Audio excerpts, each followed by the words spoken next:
Hey everybody. Yeah, I know, it's been way too long. In fact, I never intended to actually make this video, but I started to play this game and decided, wow, you know what? I've played this game for an hour, but I really need to start over and play it for the channel.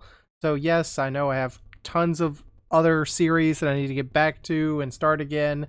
It's 2023 tomorrow as of the time I am recording this, so hopefully we will cross our fingers, make it a New Year's resolution, and complete that resolution to, put up more stuff on the channel in 2023. So let's just jump right in. This is Strange Horticulture. It's a very weird kind of puzzle game, exploration.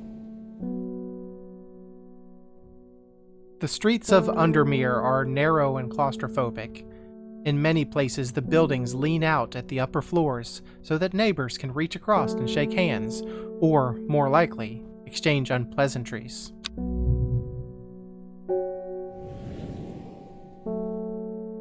Strange Horticulture is a small shop situated away from the main thoroughfares, but has the advantage of being one of the few buildings in Undermere that stands alone. Plants, you may have noticed, need light, and light is in short supply at street level in this town. Recently, the shop passed to me after the death of my uncle. There was much to learn, but one thing is already clear. The rare and unusual plants that he stocked have their uses after all. Alright, so I'll explain how this game works. Day 1, Friday. Basically, there's all these plants that, with the start of this game, we don't know what these plants are. People are going to come to our window, they're going to tell us what they need. There's also a cat right here. The cat. They're going to tell us what we need, and we have to decide what these plants are, what we're giving them. So we have actually some things that we can use to decipher that. We also have these notes that we will talk about those notes later. But let's go ahead and get started. Bring in the first person. I must have walked past this shop 100 times without ever stopping to look. What a wonderful place to spend your day surrounded by plants. I came here because I have an unusual request. At night I hear whispered voices, too faint to hear anything clearly, coming from the floor above me, but nobody lives up there. The rooms are empty. My curiosity has gotten the better of me. I must find out what they are saying. So this little thing right here is saying that we need to give her St. John's poppy. Well, which one of these plants is St. John's poppy? That's where we bring out the book. So the book tells us, stuff about the plants. And we jump over here to St. John's poppy. It's got its scientific name, Papaver velemedi. The vibrant petals of this flower can be brewed to create a draft that can greatly improve the imbiber's hearing ability. Draft? I don't know this word. The flowers of the St. John's poppy are bright red with a yellow center. So what we need to do is look at the image, read the text, and decide which plant it is. It is this one because I've already played this game. It is right here. The red flowers with a yellow center. And if you want to look at it closer, you can use the little microscope here. It also gives you a little information about it. Lets you know that they're sweet, has a sweet scent. That's also can be important soon to know that. So we'll give her the St. John's poppy. And plant has been identified. Our reward for that is we get a new book entry about clavilium. That adds it to the book. So now that there's also something here I gotta pick up here. Grab this little note. Yeah, put that little note aside. I don't know what that's for yet, but anyways. There's these labels that we can label what we know. So we know this is St. John's poppy, I think it was. Oh, I'm sorry. I have changed my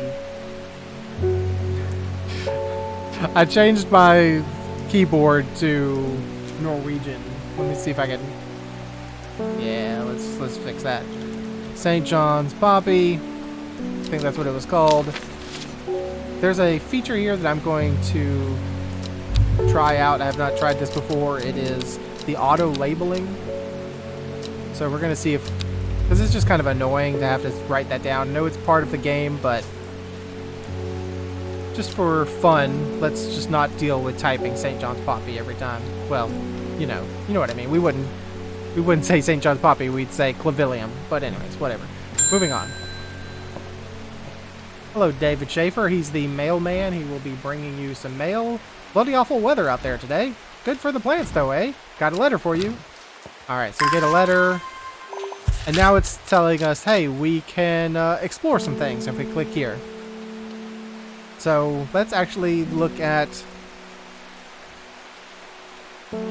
Yes, here's the notes that we have. We're going to go for this one, I think, first. You can travel pretty frequently. I found it. An excerpt on the elusive wandering boo. I don't know if that's boo. I'm going to call it boo. Come to the library in Ambleside, and I'll tell you all about it. I even found something on the gilded dendra that might be of interest. Simone. P.S. Give Hellbore a good scratch behind the ear from me. This is Hellbore right here, the cat. Alright, so now we can go to the library in Ambleside. Pull up the map. A lot of the time that I was trying to deal with this is like, okay, where is everything? Because I'm looking for Ambleside. I'm looking around and around and around, trying to figure out where Ambleside is. I know it's over here. So it just takes you a little bit to learn where things are on the map. But let's go over to Ambleside, talk to our library friend. The library here in Ambleside is one of my favorite haunts. Simone, the librarian, is always helpful and friendly and shares some of my passion for unusual plants. Today she's grinning ear to ear and can't wait to show me what she's found. So we get a couple book entries on the gilded dendra and the wandering boo. We don't have those plants, but we know, well, we might have some of those plants. Some of the plants we might already have, some of the plants we might have to go find out into the wild. We can't explore yet. Our will to explore is not enough. Also, there's this rising dread meter down here. I have a growing fear deep within me. I can't let it take hold. That's our like HP. And if we give people the wrong plants or do the wrong things, that will rise. All right, let's put our let's put our notes away. This one we've already completed, so we can put it in the archive.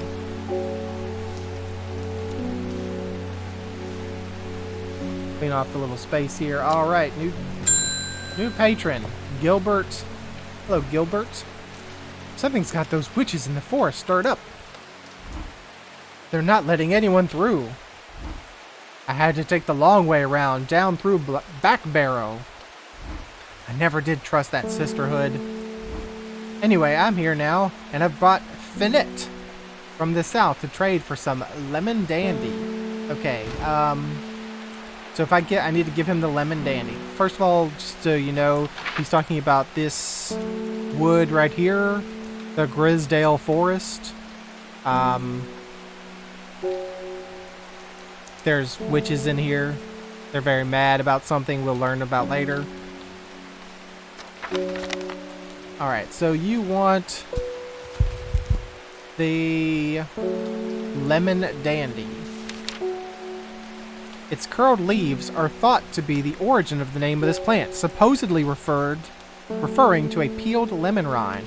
Among several medicinal uses, the flower of the lemon dandy is mostly associated with curing afflictions of the heart. So because I've already played this, I know that this is the lemon dandy. Has these little curved leaves that are like strips from lemon rind. And also has this same kind of flower structure as we see here in the book. So we'll give him the lemon dandy. Here you go, sir. And we'll see if this auto labels it like we said it to.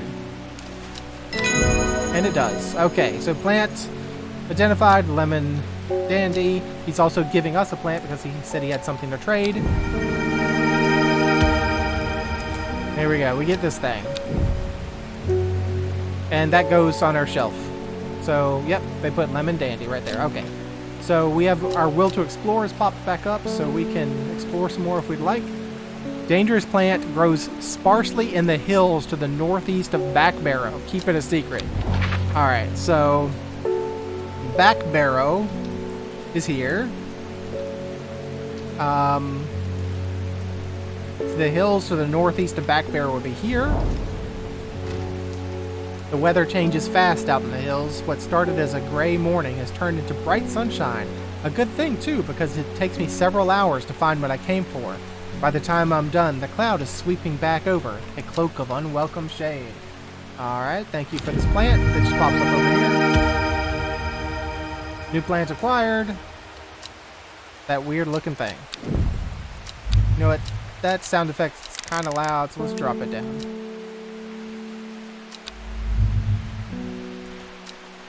Alright, so we don't have the will to explore right now, so we can't do the last little note, but we'll just keep that to the side. I like sometimes when you ring the bell, the cat gets very disturbed. My dreams are becoming more vivid. I saw a woman, her face hidden behind a mask. Next to her, a terrifying black skeletal creature.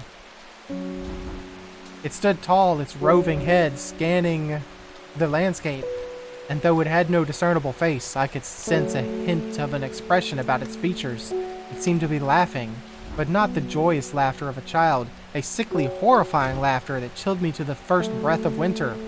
These past weeks have been getting worse. I need sleep. So we can learn a little bit about these people. We know this is Faye Swift. She had a violent father. She also often has vivid dreams, but is never considered that other people do not. She came to strange horticulture seeking relief from her nightmares. So we need to give her forest camphor, because forest camphor, the strong smelling bulb of this plant, has a powerful soporific effect, making it a common ingredient in sleeping drops. So we need to give her some sleeping medication. The camphor produces a beautiful, rounded, dark blue cluster made up of many smaller flowers. So we need a dark blue,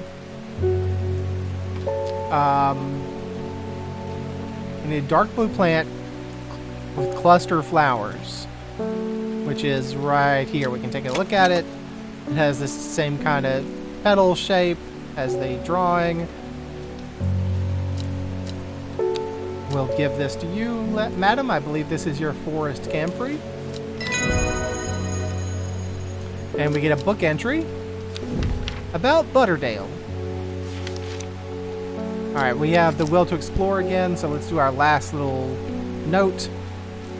Gosforth is a hateful town.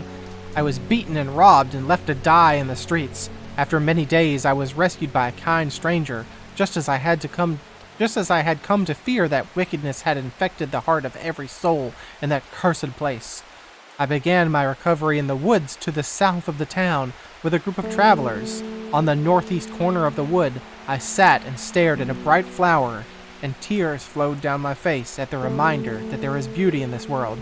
I shall be returning to Undermere soon. Warmest regards, Amos Duncan. Alright, so we are looking south of the town of Gosforth, in the northeast corner of the woods. Gosforth is over here. Here's the woods south of it, and we want the northeast corner of those woods. The wood has a calming effect on my mind. It does me good to escape into nature, away from the stench and clamor of Undermere. It is not long before I spy a bright flower among the trees, and we get a new plant. I wouldn't call that a bright flower. It's kind of dark, but okay. We'll put our map away, and we'll put this in the archive. We have no more notes to investigate right now. Hello, Nora Butterfield. Got any wandering boo? That always reminds me of, what's his name? That old hermit inventor, the Wanderer. Anyway, the boo, if you've got it. So we did learn about the Wandering Boo recently from the lady in the at the library. So called because this fungus, so we know it's a mushroom, this fungus can move slowly in the dark. It has been known to cover distances of up to several meters in a single night. The gills on the underside of this mushroom form beautiful flowing lines. They are also quite hard and sharp, earning this plant the nickname Fingerbane. So I think it's this one, having played this before. See, we can't see the underside. I know of no way to like look at the underside of the cap, but it does say the undersides are somewhat sharp, and we know that the underside of the mushroom are quite hard and sharp. So that is the mushroom that you want, lady. Here you go. Here's your wandering boo. Plant identified. We got another book entry. The Lady of Summer. Alright, and that's it. That's the end of day 1.